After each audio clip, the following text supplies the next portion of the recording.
Assalamualaikum warahmatullahi wabarakatuh. Salam sejahtera bagi kita semua.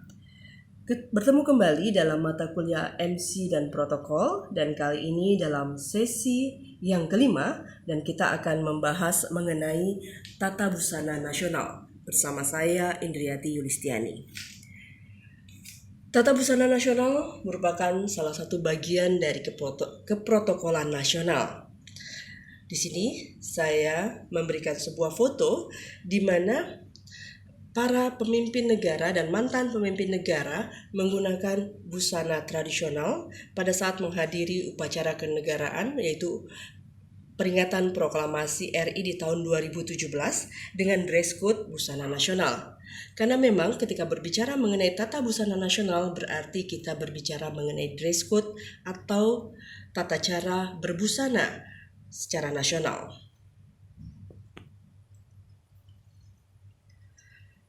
Di sini kita mulai dulu dengan konsep awal, konsep dasar dalam pembahasannya ini, yaitu satu mengenai tata busana nasional. Tata busana nasional atau tata pakaian nasional merupakan dress code atau ketentuan mengenakan pakaian pergaulan resmi dalam menghadiri suatu acara yang bersifat kenegaraan atau resmi berdasarkan ketentuan yang diterbitkan oleh pemerintah. Sementara pejabat publik adalah pejabat yang memiliki kewajiban akuntabilitas terhadap publik, seperti pejabat eksekutif yang melayani kepentingan publik, pejabat legislatif, yudikatif, dan lain-lain. Kita masuk dulu pembahasan mengenai pakaian. Pakaian sebetulnya memang adalah sesuatu yang kita pakai untuk melindungi kehormatan seorang manusia. Pakaian dalam aturan dan tata caranya ini sangat tergantung pada tradisi, tergantung juga pada keadaan, pada cuaca atau musim, serta tentu saja tren mode. Aturan berpakaian di kalangan diplomatik biasanya lebih rumit karena menuntut berpenampilan anggun serta memperhatikan etika berbusana untuk menjaga citra bangsa. Karena para diplomat adalah perwakilan negara, suatu negara di antara negara-negara lainnya. Dalam undangan suatu jamuan resmi biasanya akan dituliskan jenis pakaian yang harus dikenakan oleh para tamu, sehingga ini harus diperhatikan dan jangan mengganti pakaian dengan jenis lain karena justru akan membuat dan akan mempermalukan diri sendiri karena dianggap tidak mengetahui tata acara yang berlaku. Dalam berpakaian ada beberapa hal yang harus kita perhatikan. Yang pertama adalah dress code, yaitu ketentuan penggunaan pakaian yang tertera dalam kartu undangan. Kemudian kita harus perhatikan juga sifat undangan atau sifat acaranya. Apakah acara resmi atau tidak resmi? Waktu penyelenggaraan juga akan sangat menentukan pagi, siang, sore, atau malam, sehingga dapat menentukan warna pakaian dan aksesorisnya. Kemudian tempat acara, apakah di luar atau di dalam ruangan. Jenis bahan pakaian akan bisa ditentukan dengan tempat acara ini. Dan kemudian juga musim atau cuaca saat itu. Ini terutama bagi pakaian yang dikenakan oleh para wanita yang sangat tergantung pada kondisi cuaca.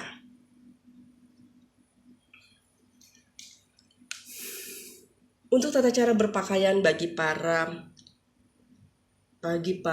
pegawai negeri sipil di Indonesia memiliki dasar beberapa aturan, yaitu Kepres nomor 18 tahun 1972 tentang jenis-jenis pakaian sipil, Kepres nomor 50 tahun 1990 tentang perubahan atas Kepres nomor 18 tahun 1972 tentang jenis-jenis pakaian sipil, dan Peraturan Pemerintah nomor 62 tahun 1990 tentang ketentuan keprotokolan mengenai tata tempat, tata upacara, dan tata penghormatan. Jenis-jenis pakaian sipil yang biasa dipakai oleh aparatur pegawai sipil di Indonesia, ini adalah yang pertama pakaian sipil harian atau PSH.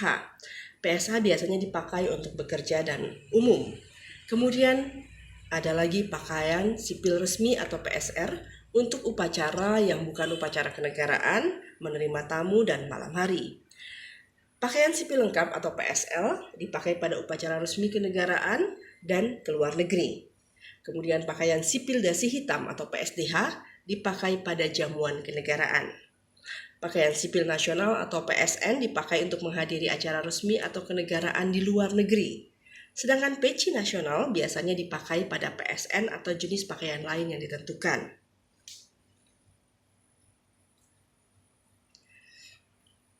Penggunaan pakaian juga ada ketentuannya. Yang pertama adalah pemakaian pakaian harus disesuaikan dengan sifat acara, apakah kenegaraan atau acara resmi. Kemudian acara kenegaraan menggunakan pakaian sipil lengkap atau PSL, pakaian dinas upacara kebesaran atau PDUK, atau pakaian nasional. Acara resmi digunakan pakaian sipil harian atau pakaian seragam lainnya yang telah ditentukan. Ini salah satu jenis pakaian yang bisa dipakai oleh ASN, yaitu PSH, pakaian sipil harian. Dan ini jenis pakaian yang seperti ini dengan contoh yang seperti ini dipakai untuk bekerja dan umum. Anda lihat pakaiannya adalah dengan tangan pendek. Ada aturan tertentu dengan warna dan bentuk pakaiannya. Sesuai juga dengan keputusan Presiden RI, pakaian lain yang bisa dikenakan oleh para ASN adalah PRS atau pakaian resmi sipil untuk upacara yang bukan upacara kenegaraan serta menerima tamu dan di malam hari. Perbedaannya dengan yang pertama tadi adalah tangannya di sini sudah menggunakan tangan panjang dengan 5 buah kancing di depan, jadi bentuknya pun sudah diatur.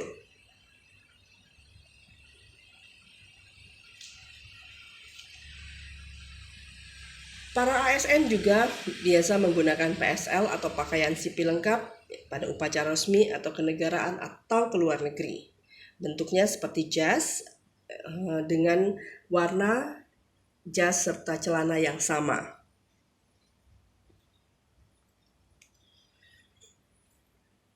SDH atau pakaian sipil dasi hitam ini biasanya dipakai pada jamuan kenegaraan. Bentuknya juga lebih formal dibandingkan jas yang dipakai sebelumnya.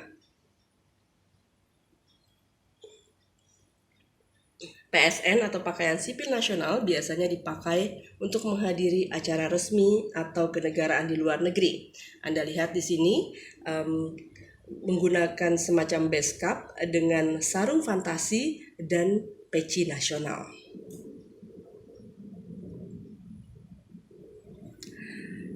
Namun yang jelas apapun yang dipakai, penampilan seseorang haruslah selalu prima, karena penampilan yang prima ini sangat penting untuk citra diri seseorang. Dari cara kita berbusana, kita akan menyampaikan pesan kepada orang lain. Pesan yang disampaikan antara lain adalah kepribadian, karakter, dan moral. Kemudian kita juga akan menyampaikan pesan mengenai tata krama kita, kepercayaan dan keseriusan yang kita tampilkan, kemudian tingkat golongan pendidikan, ekonomi, sosial, dan bahkan memperlihatkan tingkat kesuksesan.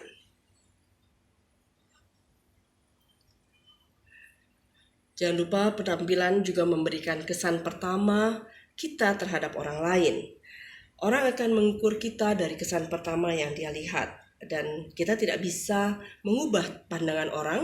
Yang kita bisa ubah adalah diri kita sendiri, dan karena itu berhati-hatilah dengan penampilan kita.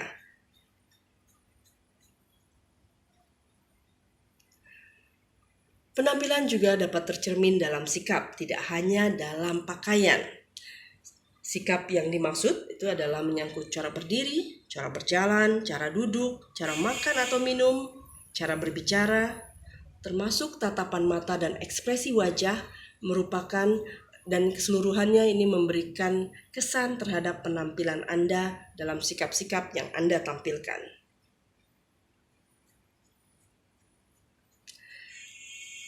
Lengkapi semua tampilan Anda dengan senyum. Karena dengan senyum, Anda akan membuat tampilan Anda menjadi terlihat lebih menarik. Senyum akan membuat Anda terlihat antusias, dan terlihat selalu bahagia, dan pastinya akan membuat Anda terlihat lebih awet muda.